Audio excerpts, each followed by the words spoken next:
Prepárate para una historia que te dejará sin aliento y te hará cuestionar el verdadero valor de la justicia y la dignidad. Antes de que te sumerjas en esta odisea de poder, traición y empoderamiento, no olvides suscribirte a nuestro canal para no perderte ninguna de nuestras emocionantes narraciones y revelaciones. Y si esta historia te cautiva y te inspira, dale me gusta a este video para que más personas puedan descubrirla y sentirse impulsadas por ella. El precio de la humillación. Un imperio en cadenas creía haber ganado.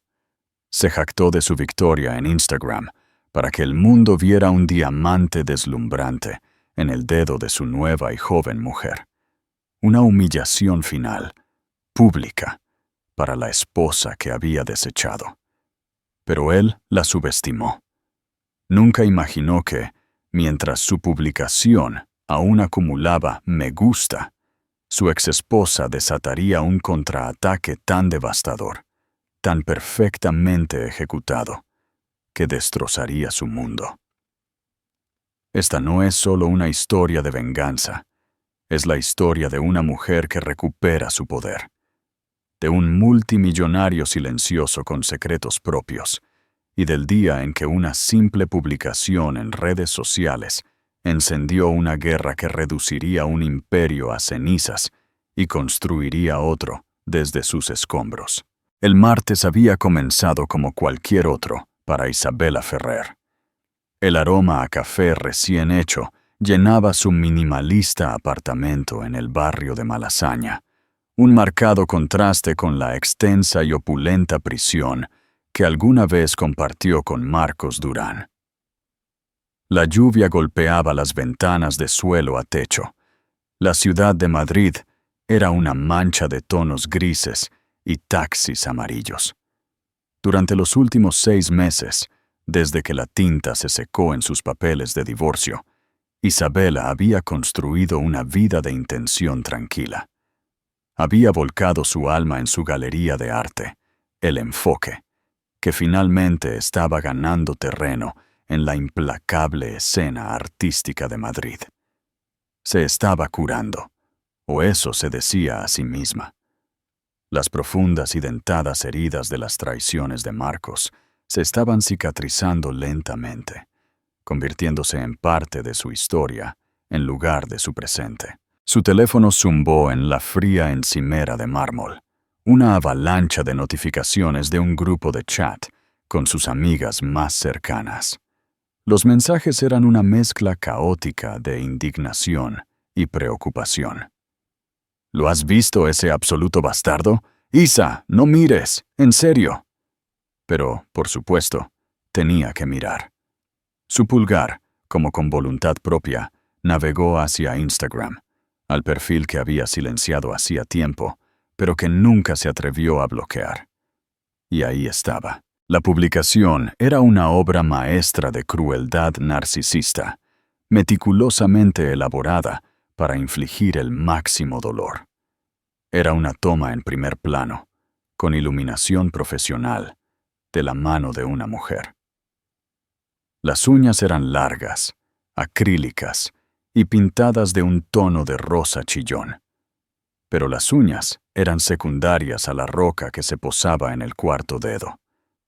Un diamante de al menos 10 quilates, una cosa monstruosa y ostentosa que gritaba nuevo rico y desesperación. La mano pertenecía a Carla Benítez, la aspirante a influencer de 24 años que había sido la otra mujer durante la mayor parte de los últimos 2 años del matrimonio de Isabela. El pie de foto era la vuelta de tuerca final del cuchillo. Dijo que sí, el futuro es brillante con mi reina. Un nuevo capítulo comienza. Comprometidos. Pareja poderosa. Victoria total. La respiración de Isabela se atragantó. La taza de espresso se le escapó de los dedos, estrellándose contra el impecable suelo blanco, el líquido oscuro formando un charco como sangre. Por un momento, no sintió nada. Fue como si el shock hubiera cortocircuitado todo su sistema nervioso. Luego, Las emociones llegaron como una ola gigante. La familiar y desgarradora náusea de la traición, el escozor ardiente de la humillación, el agarre helado de una tristeza tan profunda que sintió que podría fracturarle las costillas. No era solo el compromiso, era el espectáculo público. Marcos sabía exactamente lo que estaba haciendo. Estaba pintando una narrativa para sus miles de conocidos mutuos, para la élite de la ciudad, para el mundo. Él era el vencedor, el que había avanzado, mejorado a un modelo más nuevo. Ella era la exesposa desechada y con el corazón roto. Él estaba ganando.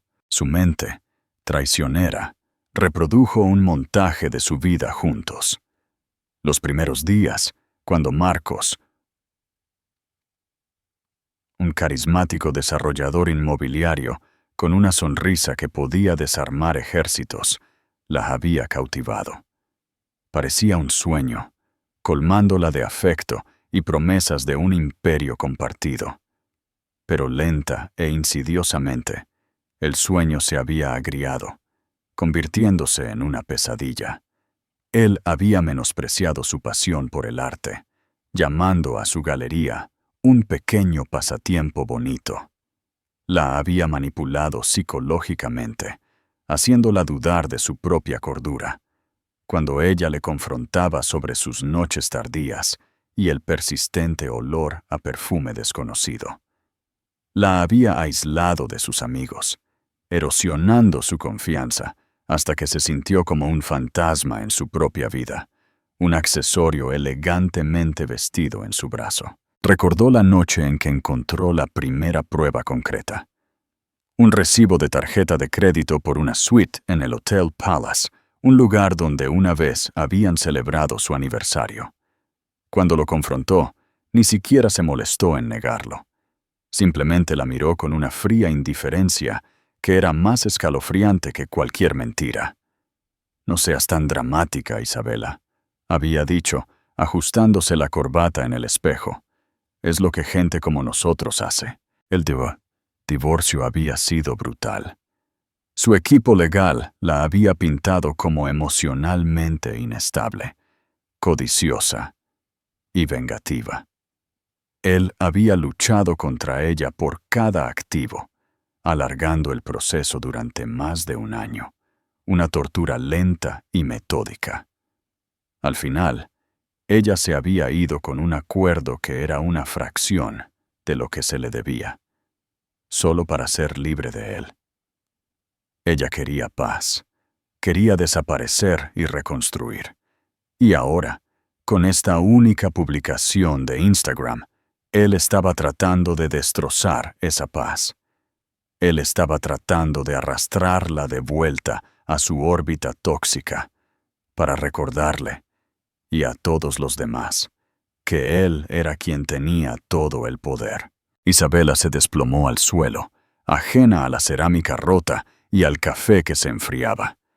Las lágrimas corrían por su rostro, calientes y furiosas. Pero mientras permanecía allí, entre los escombros de su luto, algo nuevo comenzó a agitarse dentro de ella. Las brasas familiares del dolor y la humillación fueron avivadas por una ráfaga repentina e inesperada de rabia. Era una ira fría y clarificadora. Él creía haber ganado. Creía que este era el movimiento final en su retorcido juego de ajedrez. Creía que ella era un peón que podía sacrificar sin pensarlo 2 veces. Una risa seca y sin alegría escapó de sus labios. Se puso de pie. Sus movimientos repentinamente deliberados, decididos, se secó las lágrimas con el dorso de la mano. El reinado de Marcos Durán sobre su vida, sus emociones, su narrativa, había terminado. Él acababa de declarar la guerra. Y Isabela Ferrer, una mujer a la que había subestimado tan gravemente, estaba a punto de lanzar una contraofensiva que sacudiría su mundo dorado hasta sus cimientos. Él había comenzado un nuevo capítulo. Ahora, también lo haría ella. ¿Qué giro inesperado crees que está a punto de dar la historia de Isabela? ¿Qué tipo de contraataque podría ser tan devastador? Deja tus comentarios y predicciones abajo. El ajedrez de los gigantes. Un aliado inesperado. La primera llamada de Isabela fue a Sofía Ruiz. Más que su mejor amiga, Sofía era socia en uno de los bufetes de abogados más formidables de Madrid, una mujer cuya mente era tan afilada como los trajes de diseño que vestía. Se encontraron una hora más tarde en un discreto café en el barrio de La Latina, un lugar con maderas oscuras y el susurro apagado de viejos secretos. «Lo vi», dijo Sofía, su voz desprovista de compasión, reemplazada por un pragmatismo férreo que Isabela necesitaba desesperadamente. «El ego de ese hombre es un peligro para la salud pública. Él quiere humillarme, Sof», dijo Isabela. Su voz aún temblaba ligeramente. «Quiere que todos me vean como esta esposa patética y abandonada, mientras él se comporta como el rey triunfante con su novia niña». Sofía tomó un sorbo lento de su té de manzanilla, sus ojos oscuros analíticos. «La emoción es lo que él quiere, ¿verdad? Es un narcisista. Tus lágrimas son su champán. Una historia histérica y con el corazón roto en Instagram es lo que espera. No le vamos a dar eso». «Entonces, ¿qué hago? ¿Permanezco en silencio? ¿Le dejo controlar la narrativa?» «No», dijo Sofía, inclinándose hacia adelante. «No vamos a dejar que controle ni una maldita cosa. Vamos a tomar su narrativa, la haremos pedazos y crearemos una nueva. Una tan poderosa, tan absolutamente inesperada, que su pequeño y vulgar anuncio será una nota a pie de página olvidada». Hizo una pausa. Una sonrisa lenta y astuta se extendió por su rostro. Su error no fue publicar el anillo. Su error fue pensar que era el único que jugaba el juego. Fue Sofía quien pronunció por primera vez el nombre que cambiaría todo. Alejandro Castellanos. Isabela conocía el nombre, por supuesto. Alejandro Castellanos era un fantasma en el mundo del arte de Madrid, un espectro en la maquinaria de las altas finanzas. Era un multimillonario de la tecnología, el arquitecto de un software de cifrado de datos revolucionario que lo había convertido en uno de los hombres más ricos del mundo antes de los 30 años. Pero también era intensamente privado, casi un recluso. Había pocas fotos de él, y las que existían eran tomas granuladas de paparazzi de un hombre alto, con cabello oscuro, siempre en movimiento, siempre oscureciendo su rostro. Era conocido por su intelecto asombroso, su astucia despiadada en los negocios y una tragedia personal años atrás. La muerte repentina de su esposa Eigio en un accidente automovilístico que supuestamente lo había alejado del ojo público. Lo que Sofía sabía, y lo que el mundo no, era que Alejandro Castellanos era el patrón silencioso y anónimo que había estado comprando casi un tercio del arte de la galería de Isabela durante el último año. Sus compras, siempre realizadas a través de una discreta firma de asesoría de arte, habían mantenido a El Enfoque a flote durante sus precarios comienzos. Nunca había pedido un descuento, nunca había hecho un alboroto. Simplemente compraba lo que amaba. Isabela había intercambiado un puñado de correos electrónicos profesionales y educados con su asesor, pero nunca había conocido al hombre en persona. La idea era aterradora. Él estaba en una estratosfera diferente, una realidad diferente. «¿Por qué me ayudaría a mí?», preguntó Isabela. La idea le parecía absurda. «¿Qué podría ofrecerle yo?».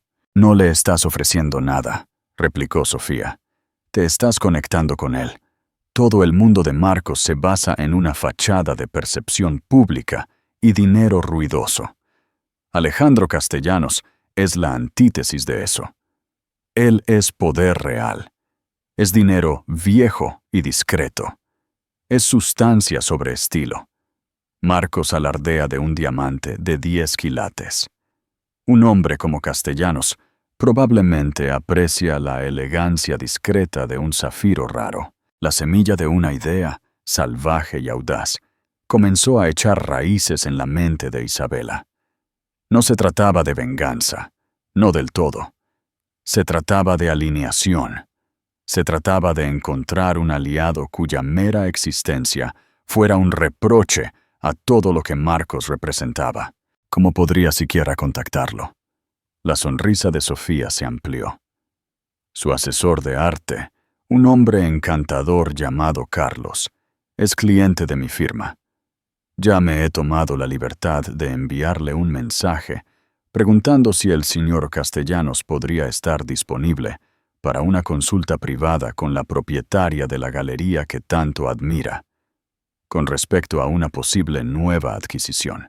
Isabela sintió una punzada de energía nerviosa. Estaba sucediendo.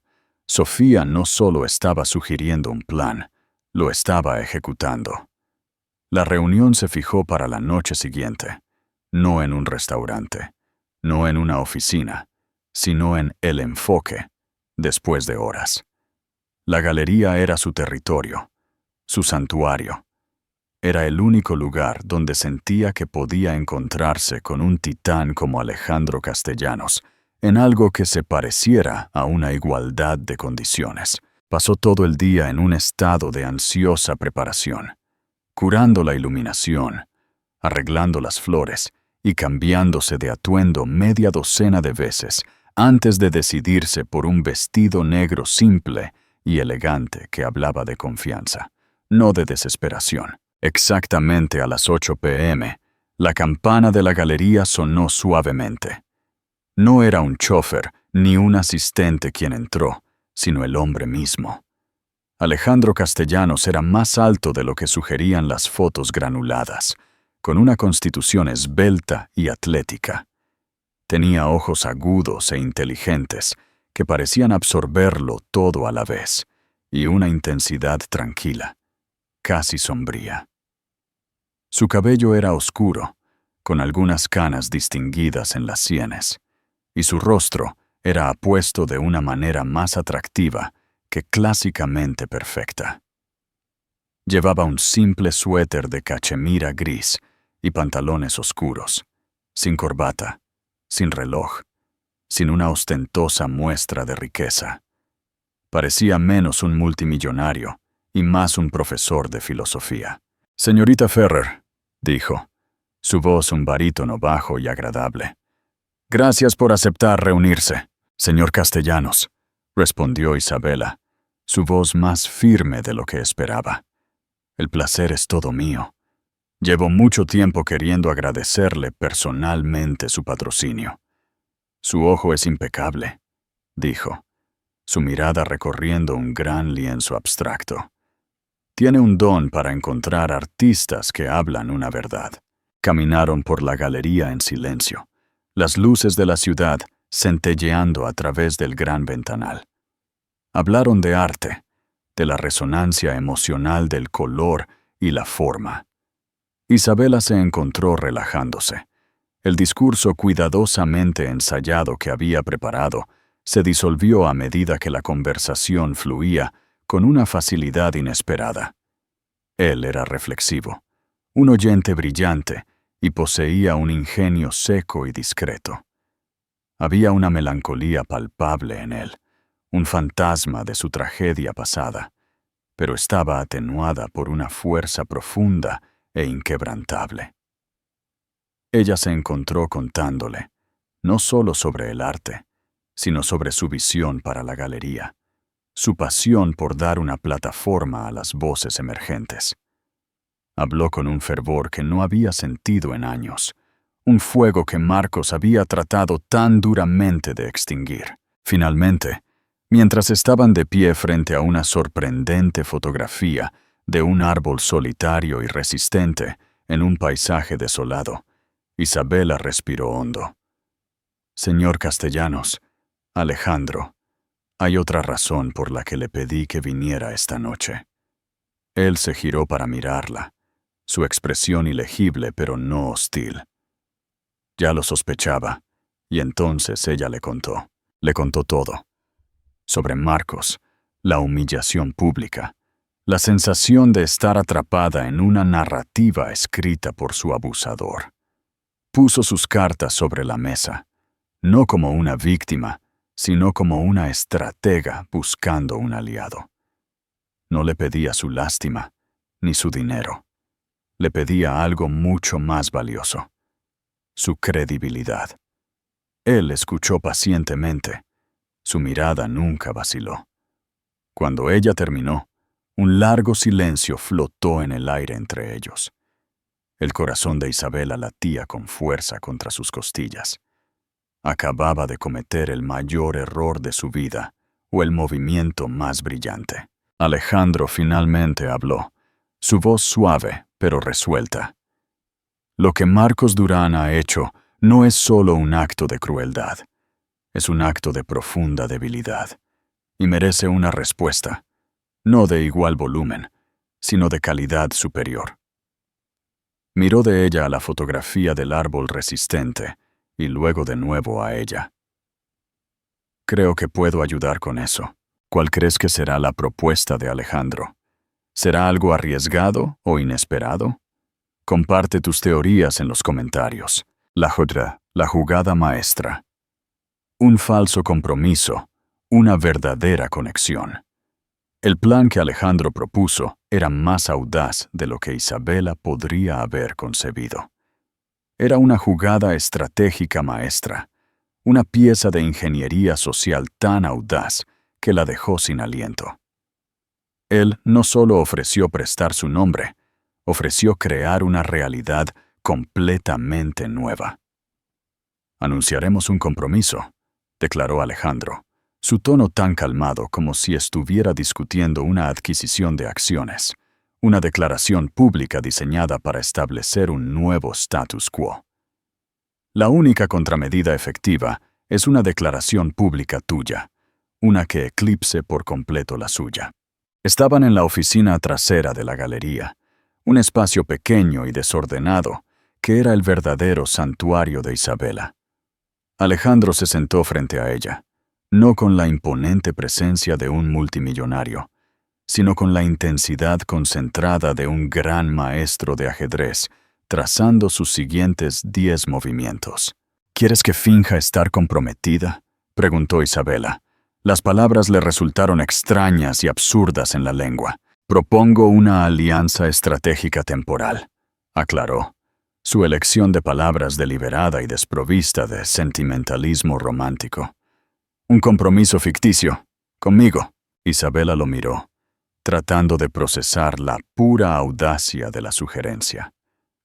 ¿Con usted? ¿Por qué haría eso? Es una de las personas más privadas del mundo. Esto lo pondría directamente en el centro de atención que ha pasado una década evitando. Precisamente, dijo él. Marcos ha lanzado un guante en la plaza pública.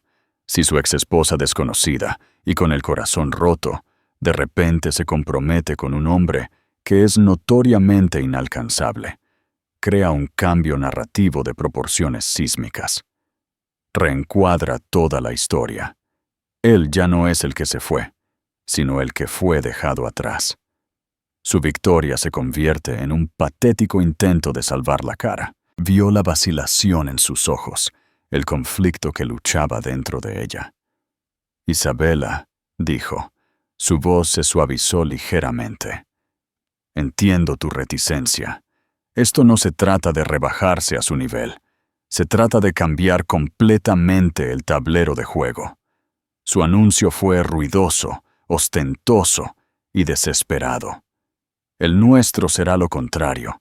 Será silencioso, elegante e inatacable. Será una clase magistral de poder silencioso.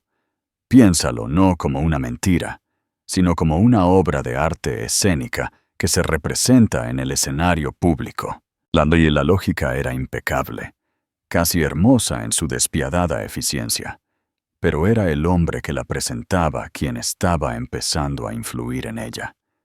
En las pocas horas que lo había conocido, Alejandro Castellanos le había mostrado más respeto genuino y camaradería intelectual que Marcos en 15 años. Él la veía no como un objeto o un accesorio, sino como una igual, y debajo de su exterior reservado, ella percibió una experiencia compartida de traición. La suya fue de un socio comercial que había intentado robarle su empresa años atrás, una herida que claramente había moldeado su obsesión por la privacidad y la lealtad. ¿Qué implicaría esta alianza?, preguntó. Su voz apenas un susurro, un solo anuncio. Algunas apariciones públicas cuidadosamente manejadas.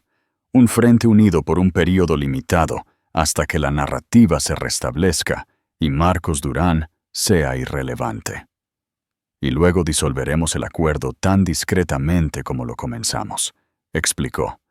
Sin emociones complicadas. Una sociedad estratégica limpia. Hizo una pausa, su mirada encontrándose con la suya. Pero solo funciona si eres una participante dispuesta. Esta debe ser tu decisión. Isabela pensó en la cara engreída de Marcos, en el anillo ostentoso de Carla. Pensó en los años en que la hicieron sentir pequeña, en que silenciaron su voz. Esto ya no se trataba solo de venganza, se trataba de recuperación. Reclamar su historia, su dignidad, su nombre. Y quizás, solo quizás, este falso compromiso con el enigmático multimillonario era el primer paso hacia encontrar una conexión real y genuina a la que hacía tiempo había renunciado. Lo haré, dijo, una nueva determinación endureciendo su voz. Con una condición, nómbrala. Será bajo mis términos, dijo ella. El anuncio, el anillo, la forma en que nos presentemos. Será un reflejo de mí, de esta galería. De sustancia, no de espectáculo. Una sonrisa rara y genuina tocó los labios de Alejandro.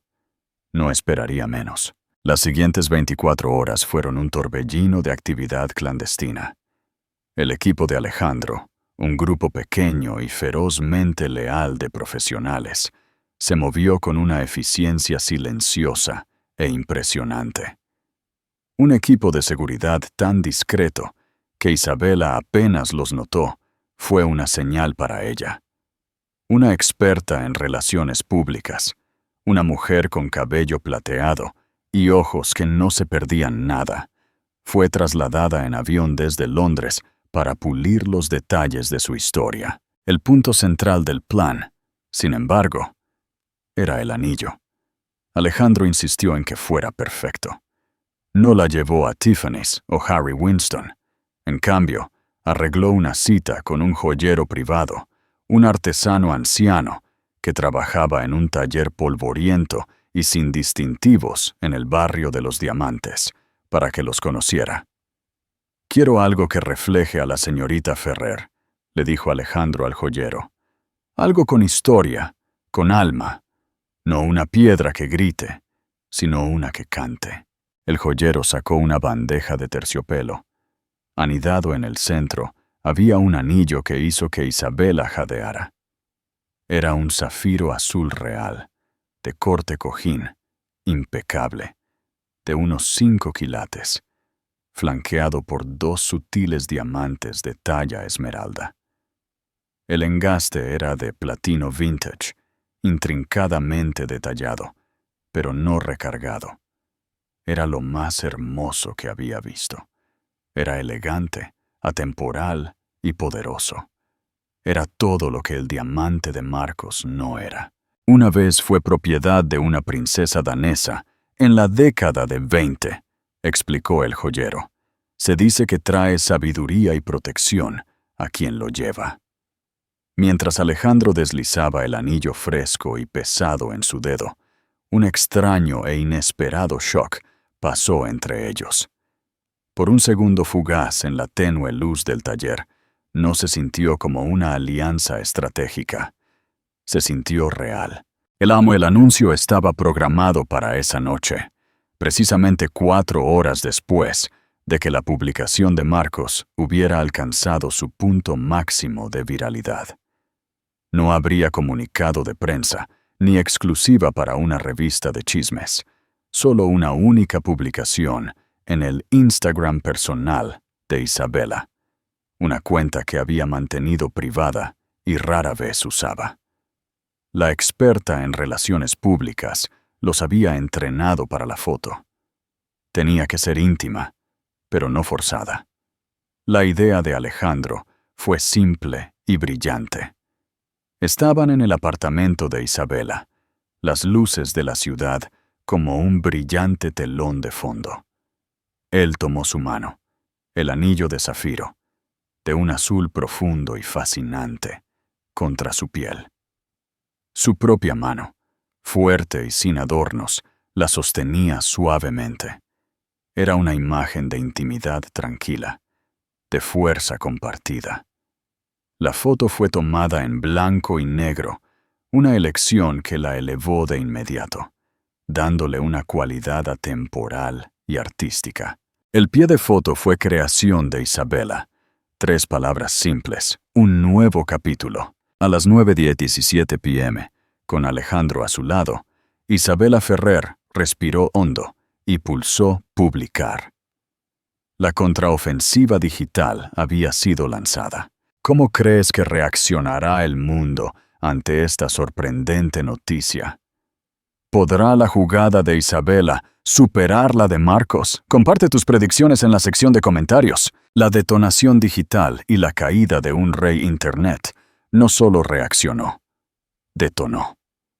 Durante horas, el mundo digital se había estado deleitando con las migajas que Marcos Durán les había arrojado. Su publicación con Carla fue diseccionada, compartida y ridiculizada a partes iguales.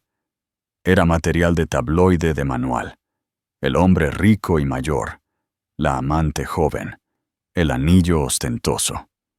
Era una historia tan antigua como el tiempo, y el público la consumía con una predecible mezcla de envidia y desprecio. Entonces, la publicación de Isabela apareció. Fue como dejar caer una aguja en una biblioteca después de un concierto de rock. El silencio fue ensordecedor, seguido de un jadeo colectivo que se extendió por las plataformas de redes sociales. El contraste era tan marcado, tan devastadoramente efectivo, que resultaba casi cómico. La publicación de Marcos era un grito de atención saturado de color y brillantemente iluminado. La de Isabela era un estudio en monocromo de elegancia.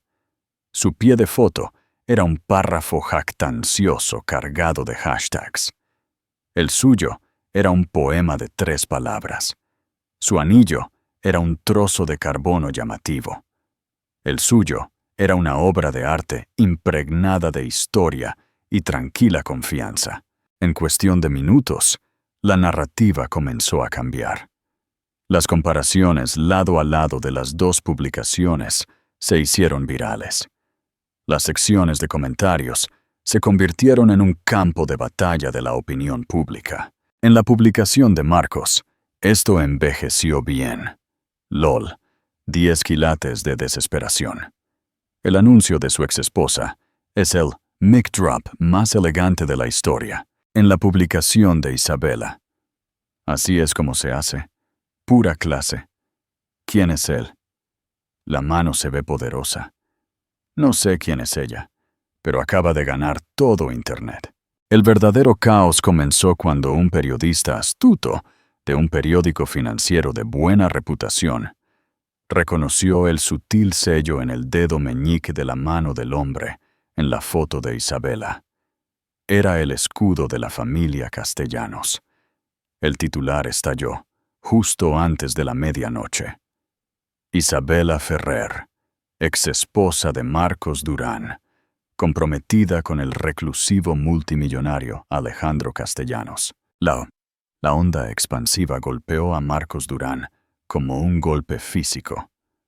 Estaba en una cena de celebración con Carla y un grupo de amigos aduladores en un restaurante de moda del centro. Había estado presidiendo la mesa, disfrutando de la atención, su teléfono zumbando con notificaciones que asumía eran mensajes de felicitación. Entonces, su propio teléfono comenzó a sonar incesantemente. Era su gerente de relaciones públicas, luego su abogado, luego sus socios comerciales. Los ignoró, levantando su copa de champán para otro brindis. Fue Carla quien lo vio primero, su expresión de adoración perfectamente orquestada, vacilando mientras navegaba por su feed. «Marcos», susurró, su voz tensa por el pánico. «Necesitas ver esto». Él le arrebató el teléfono. Su rostro palideció. Luego se puso de un rojo furioso y manchado. Miró la imagen en blanco y negro de la mano de Isabela, entrelazada con la de otro hombre. Vio el anillo de zafiro, un discreto reproche a su ostentoso diamante. Leyó los comentarios, la marea de la opinión pública volviéndose en su contra con brutal velocidad. Pero fue el nombre lo que hizo que su mundo se tambaleara. Alejandro Castellanos. Marcos sabía quién era Castellanos. Todos en su mundo lo sabían. Castellanos era una leyenda, un espectro, un hombre con más riqueza e influencia de lo que Marcos jamás podría soñar. Un hombre que operaba en un plano de existencia tan por encima del suyo que bien podrían haber estado en planetas diferentes. Las risas y el parloteo en la mesa se apagaron, mientras todos observaban el rostro de Marcos contorsionarse con una mezcla de incredulidad y rabia pura y sin adulterar.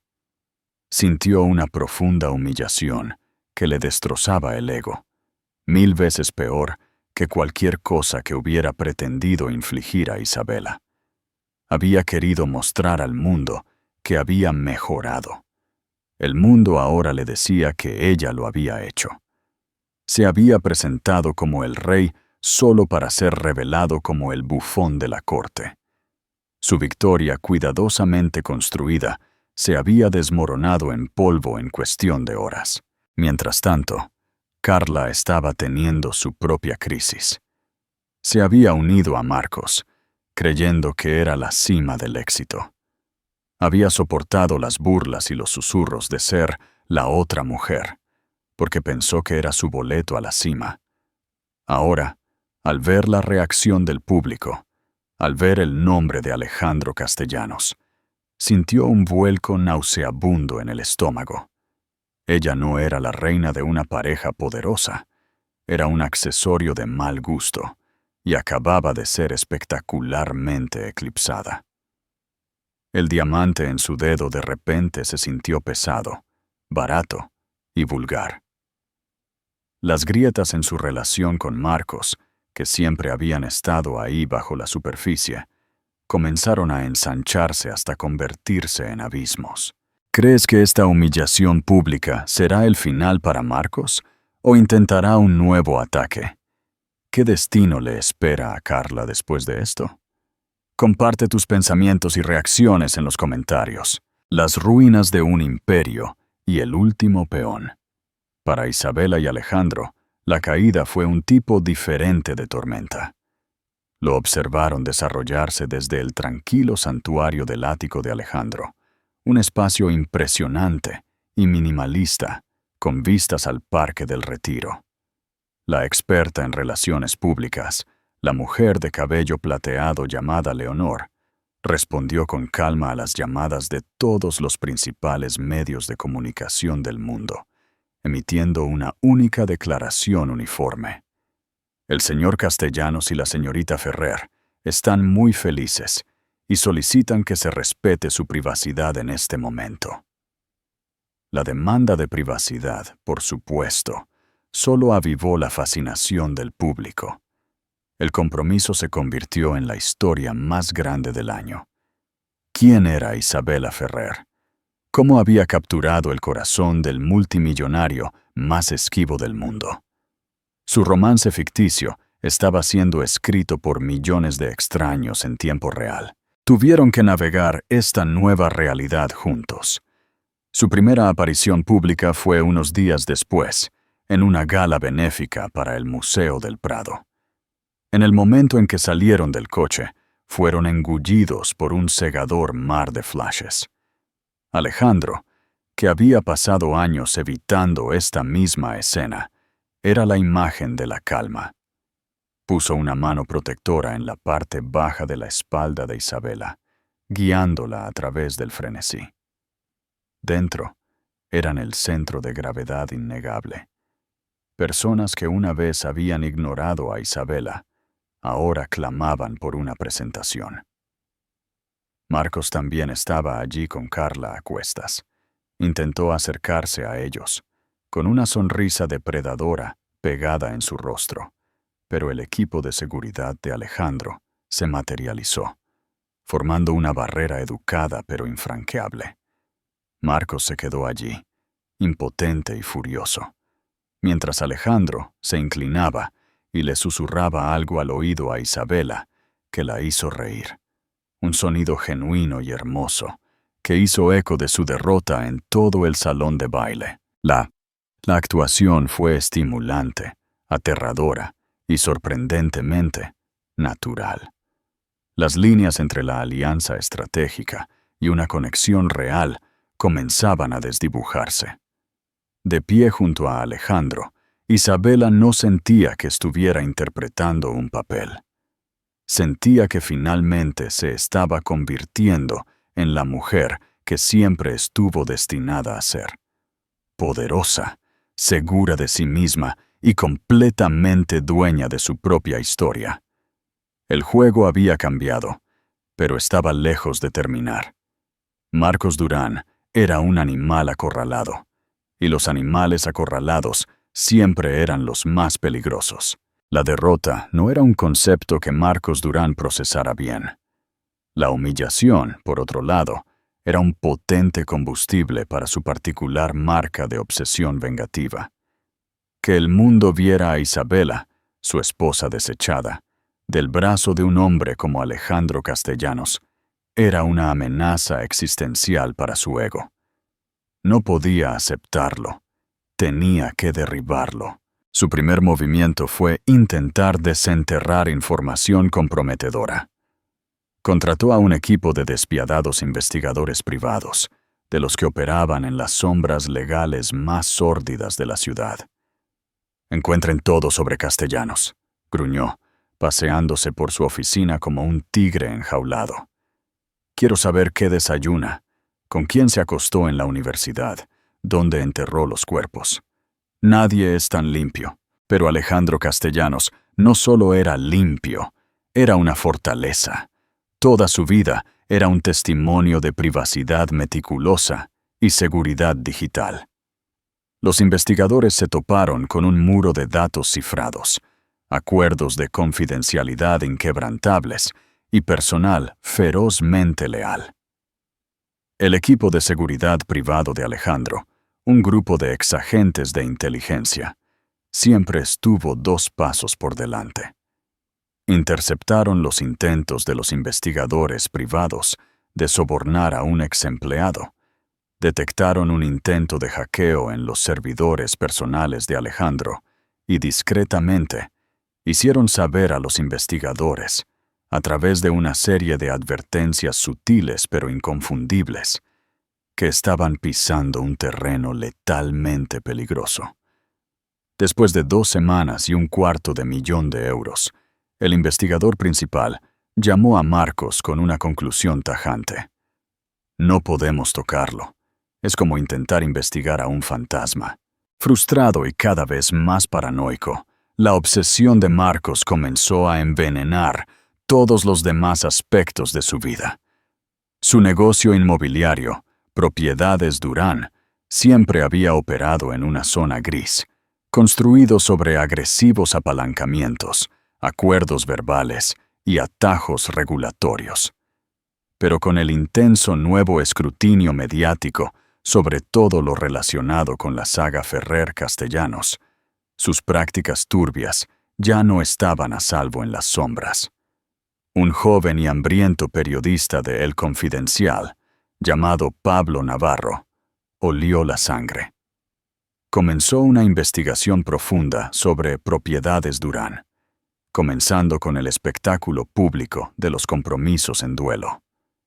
Inicialmente, era un artículo de interés humano, pero un soplo anónimo bien colocado lo guió hacia un desarrollo de condominios de lujo específico en el barrio de Carabanchel. La pista, por supuesto, había venido de Sofía Ruiz, quien tenía una red de fuentes más profunda que el río Manzanares.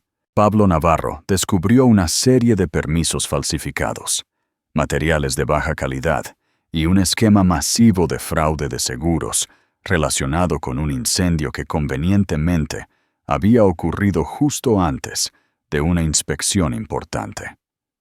Marcos había construido su imperio sobre una base de mentiras, y los muros comenzaban a desmoronarse. Mientras tanto, su relación con Carla estaba implosionando. El sueño que le habían vendido se estaba convirtiendo en una pesadilla. La atención aduladora había sido reemplazada por los estados de ánimo oscuros de Marcos y sus obsesivos desvaríos sobre Castellanos e Isabela. Él ya no era el hombre encantador y poderoso que la había cautivado. Era un desastre amargado y paranoico. Las burlas públicas eran implacables. Carla, una vez una estrella en ascenso en el mundo de los influencers, ahora era un meme, el ejemplo de lo que no se debe hacer. Las secciones de comentarios de sus publicaciones eran un páramo de ridículo. Las marcas que una vez la cortejaron ahora no querían tener nada que ver con ella. Estaba atada al barco que se hundía de Marcos. La gota que colmó el vaso llegó durante una acalorada discusión en su ático estéril, blanco sobre blanco. Carla, en un raro momento de valentía, lo confrontó. Todo esto es por ella, ¿verdad? Nunca se trató de mí. Solo fui un accesorio, una forma de herirla. Marcos, borracho de whisky y autocompasión, cometió el error fatal de decir la verdad. «Claro que era por ella», escupió, su rostro retorcido de veneno. Pero la pequeña perra me superó en astucia, ella y su multimillonario fantasma. ¿Tienes idea de lo que me han hecho?, continuó con una larga y divagante diatriba, confesando su envidia, su rabia, y a lo más condenatorio, dejó escapar detalles del fraudulento acuerdo de Carabanchel, alardeando de cómo había superado en astucia a los inspectores de la ciudad. Lo que Marcos no sabía era que Carla, temiendo su comportamiento cada vez más errático, había comenzado a grabar sus conversaciones en su teléfono. Capturó todo: su admisión de usarla, su confesión de crímenes financieros, su patético y desesperado plan para arruinar a Isabela. La grabación era su palanca, su puerta de escape. Pocos días después, envuelta en una sudadera con capucha y gafas de sol extra grandes, Carla Benítez hizo lo impensable. Contactó a la única persona a la que había ayudado a dañar. Se puso en contacto con Isabela. Se reunieron en el Enfoque, la galería una vez más, sirviendo como un espacio neutral y protegido. Isabela había accedido a la reunión en contra del consejo inicial de Sofía, por una extraña sensación de curiosidad y quizás una pizca de lástima. Carla era una sombra de su antigua y segura de sí misma. Sus uñas estaban desnudas, su rostro pálido y demacrado. No se disculpó, al principio no. En cambio, deslizó su teléfono por la mesa. «Escucha esto», dijo, su voz ronca. «Él no es quien crees. Es un monstruo, y nos va a arrastrar a todos con él. Isabela escuchó. Su expresión se endurecía con cada palabra de la confesión grabada de Marcos. Todo estaba allí. La crueldad, la criminalidad, el patético orgullo herido que lo impulsaba. Era el retrato de un hombre completamente desmoronándose. Cuando la grabación terminó, Isabela miró a la joven sentada frente a ella. No vio a una rival, sino a otra víctima de la órbita destructiva de Marcos. «¿Por qué me das esto?», preguntó Isabela en voz baja. Las lágrimas brotaron de los ojos de Carla. «Porque no quiero ser otra víctima en su guerra», susurró, «y porque él se merece todo lo que le está por venir. Tú, en cambio, te merecías algo mejor». Isabela tomó el teléfono. Ahora tenía la clave para la destrucción total y absoluta de Marcos. La actuación estaba a punto de llegar a su final. ¿Qué consecuencias crees que traerá esta grabación para Marcos? ¿Cómo crees que Isabela utilizará esta información crucial? Deja tus comentarios y teorías sobre el desenlace que se avecina. El ajedrez final. Un nuevo amanecer, el fin para Marcos Durán, no llegó con un trueno, sino con el crujido nítido y condenatorio de la prensa. La edición del sábado de El Confidencial llegó a los umbrales de todo el país, con su portada dominada por un titular que actuaba como certificado de defunción formal para la reputación de Marcos.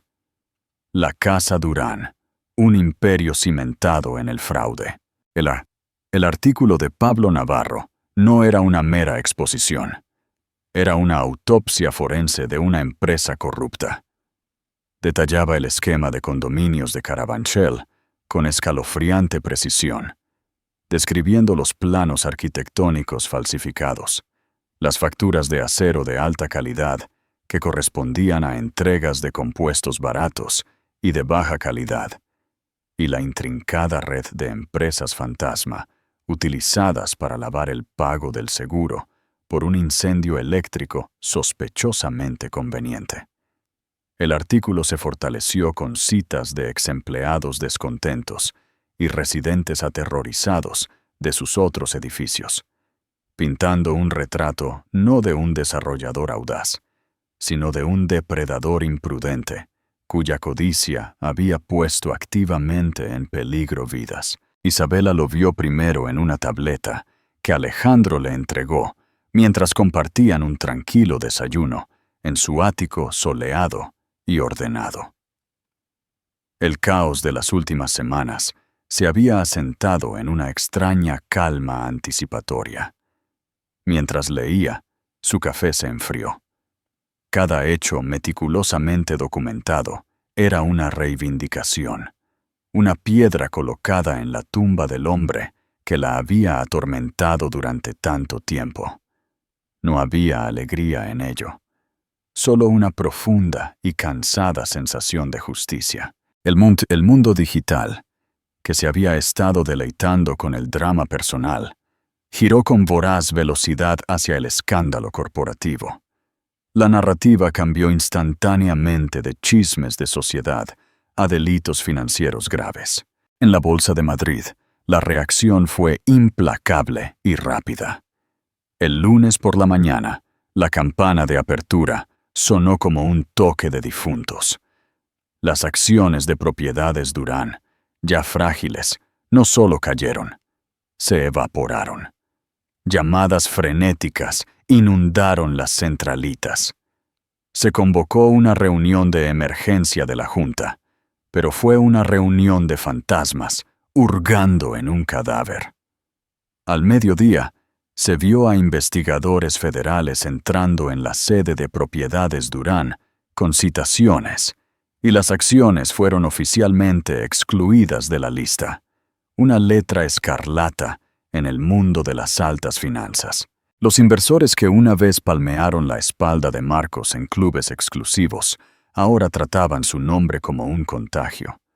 Uno de ellos, un titán plateado de la industria llamado Ricardo Benavides, quien había sido mentor de Marcos durante años, hizo la llamada final de ruptura él mismo. Se acabó, Marcos. La voz de Ricardo había sido fría, desprovista de cualquier calidez pasada. No solo fuiste imprudente, fuiste un tonto. Llamaste la atención sobre ti por una mujer y quemaste todo tu reino. Hemos terminado. Esa traición, más que la pérdida financiera, fue una cuchilla que se retorció profundamente en las entrañas de Marcos. Pero el verdadero jaque mate aún no se había jugado. Ese movimiento le pertenecía a Sofía Ruiz. Ella organizó la reunión en el territorio neutral de la sala de conferencias de su propia firma. Una jaula con paredes de cristal suspendida a 40 pisos sobre la ciudad. Marcos llegó, flanqueado por 2 abogados costosos, su rostro una máscara de desafío practicado, aunque la tensión se notaba en la tensa mandíbula y las ojeras debajo de sus ojos. Todavía vestía el traje de un rey, pero le colgaba como el disfraz de un impostor. «Señorita Ruiz», comenzó, su voz intentando un familiar aire desdeñoso. «Si esto es para exprimir unos euros más del acuerdo de divorcio, está perdiendo el tiempo.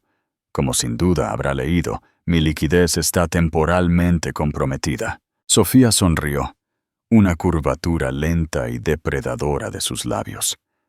No respondió de inmediato, dejando que el silencio se extendiera, dejándolo cocinarse a fuego lento en la quietud estéril y climatizada. «Esto no se trata de unos euros más, Marcos», dijo finalmente, su voz suave, pero con el peso del hierro. «Esto se trata de una rendición de cuentas completa y total». Deslizó una copia del artículo de El Confidencial sobre la vasta mesa de caoba. «La Fiscalía está construyendo un caso bastante convincente basado en esto. Permisos falsificados, fraude de seguros. Esto conlleva importantes penas de prisión». El abogado de Marcos interrumpió, un hombre con voz atronadora. «Mi cliente no tiene comentarios oficiales sobre esa especulación periodística sin fundamento». «¿Sin fundamento?». Sofía levantó una ceja. Se inclinó hacia adelante y colocó una pequeña grabadora de audio digital de aspecto inofensivo sobre la mesa. Con un clic, la sala se llenó con la propia voz de Marcos, espesa por el whisky y la rabia hirviente. «Claro que era por ella. La pequeña perra me superó en astucia. ¿Tienes idea de lo que me han hecho?». Marcos se quedó inmóvil. La sangre se le drenó del rostro, dejando un color gris enfermizo. Sus abogados miraron la grabadora como si fuera una serpiente venenosa. La grabación continuó, la voz de Marcos jactándose del fraudulento acuerdo de Carabanchel, de haber superado en astucia a los inspectores, y luego la parte más condenatoria. Su confesión de que el compromiso con Carla era una estratagema calculada para infligir tortura emocional a Isabela. «Solo fui un accesorio, una forma de herirla», susurró la voz grabada de Carla. «¿Qué más serías?». La voz de Marcos gruñó de vuelta cuando Sofía apagó la grabadora. El silencio en la sala fue absoluto.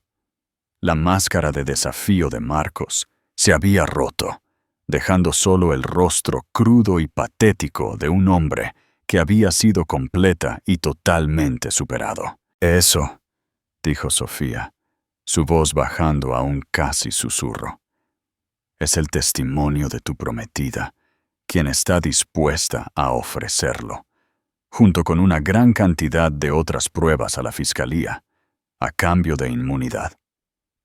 Esta grabación hace que el caso de fraude de la Fiscalía sea hermético y forma la base para una demanda civil por infligir intencionadamente angustia emocional que te hará dar vueltas la cabeza». Se reclinó en su silla. La casa había terminado. «Así que, esto es lo que va a pasar», dictó su tono, sin dejar lugar a la negociación. «El acuerdo de divorcio se reabre. Isabela recibirá su parte completa y sin cargas del 50% de los activos conyugales, tal como fueron valorados antes de que tu empresa criminal lo derrumbara todo. Cederás la escritura de la finca en Mallorca y la colección de arte, el arte real, no las falsificaciones que intentaste pasarle a ella. Se establecerá un fideicomiso para la señorita Benítez, financiado por ti para asegurar su silencio y cooperación. Y firmarás este documento, una confesión completa de tus motivos, que mi firma mantendrá en fideicomiso. Si alguna vez vuelves a mencionar el nombre de Isabela en público, se hará público. Te arruinarás, Marcos, pero con nuestra cooperación, quizás te libres de la prisión federal. Sus abogados, sin ver ningún otro movimiento en el tablero, inmediatamente comenzaron a aconsejarle que aceptara. Marcos se quedó allí, encogido en su costoso traje, un rey sin reino, una voz sin rugido. Tomó la pluma, su mano temblorosa, y firmó el fin de su mundo. ¿Qué sentirías si fueras Marcos en este momento? ¿Crees que este es el final merecido para él? Comparte tus impresiones en los comentarios. El Verja. Verdadero comienzo. Un final significativo.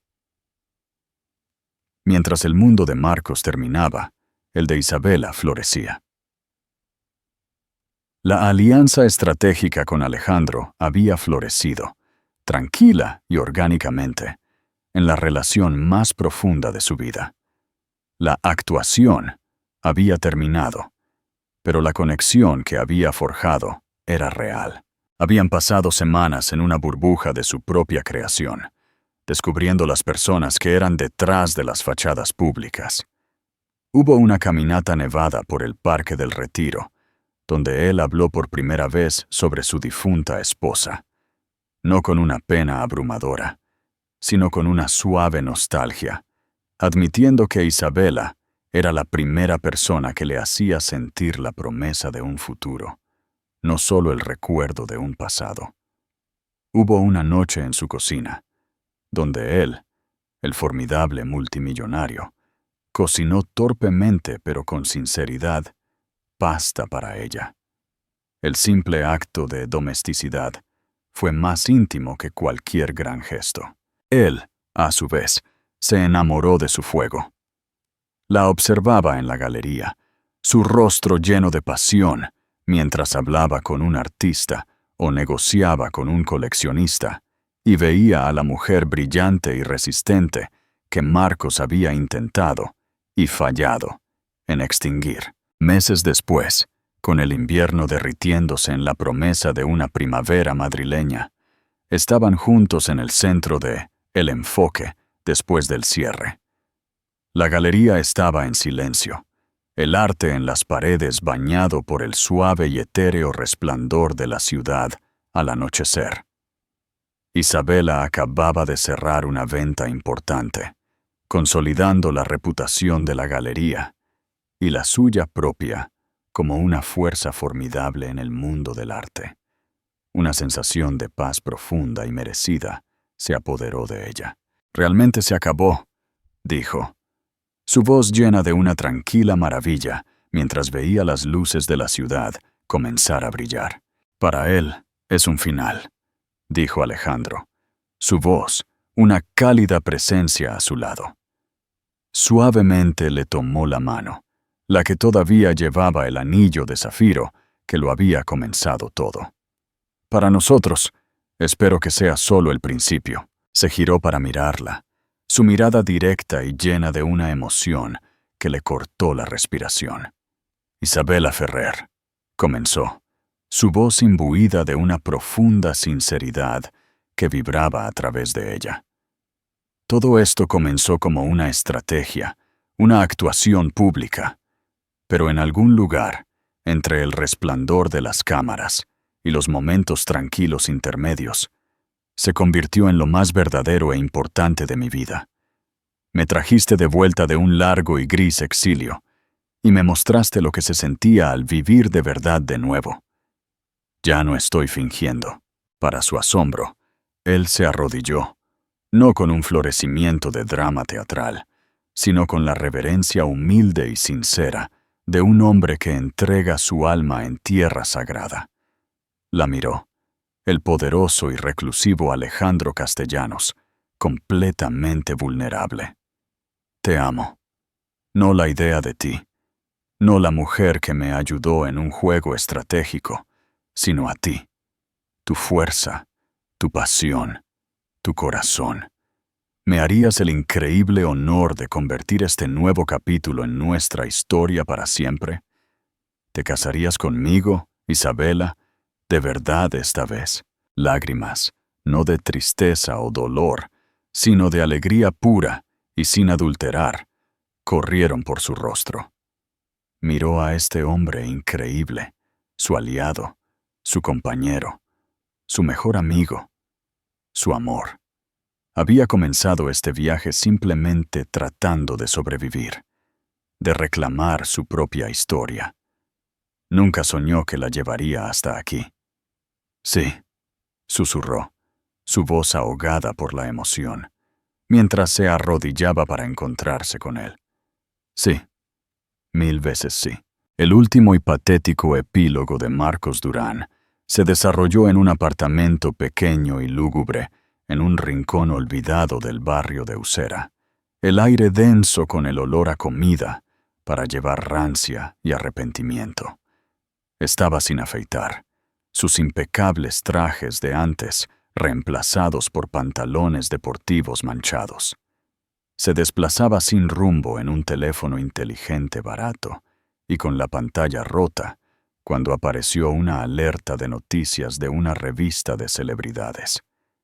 Era una fotografía, bañada por el sol, y vibrante, mostraba a Isabela y Alejandro en un acantilado en la costa italiana. Se reían, atrapados en un momento cándido de pura dicha. Ella estaba radiante, su rostro inclinado hacia el sol, la imagen misma de una mujer profunda y verdaderamente amada. El titular decía: un sí quiero discreto, la boda privada italiana de Isabela Ferrer y el multimillonario Alejandro Castellanos. Marcos miró la imagen, un portal a un universo del que estaba permanentemente desterrado. Vio el amor genuino en los ojos de Alejandro mientras miraba a Isabela, una mirada de adoración que Marcos mismo solo había podido fingir. En ese único y aplastante momento, los últimos vestigios de su delirio narcisista se desmoronaron. No solo había perdido, había sido borrado. Había publicado el anillo de su amante para que el mundo lo viera. Y en ese único y arrogante acto de crueldad, no solo había perdido su reino, sino que había entregado personalmente a su exesposa uno mucho más grande, construido no sobre mentiras y acero, sino sobre una base de amor, resiliencia y una felicidad que ahora solo podía presenciar desde las ruinas de su propia vida. Entonces, ¿cuál es la verdadera lección de la historia de Isabela? Es un recordatorio poderoso de que la venganza definitiva no es ruidosa, enojada o vengativa. Es el éxito, es la gracia, es construir una vida tan plena y hermosa que la persona que te hirió se convierte en un fantasma irrelevante de tu pasado. Isabela no solo se desquitó, mejoró. Tomó una humillación pública y con inteligencia, coraje y un aliado poderoso, la convirtió en el movimiento de poder definitivo. Nos recuerda que nuestras historias son nuestras para escribir, y a veces la respuesta más devastadora al ataque de un enemigo es simplemente y espectacularmente prosperar. Si te cautivó tanto el viaje de Isabela como a nosotros, asegúrate de darle a ese botón de me gusta, compartir este video con alguien que necesite escuchar esta historia de empoderamiento y, lo más importante, suscribirte al canal para más dramas de la vida real que te dejarán sin palabras. Tu apoyo nos ayuda a sacar a la luz estas increíbles historias.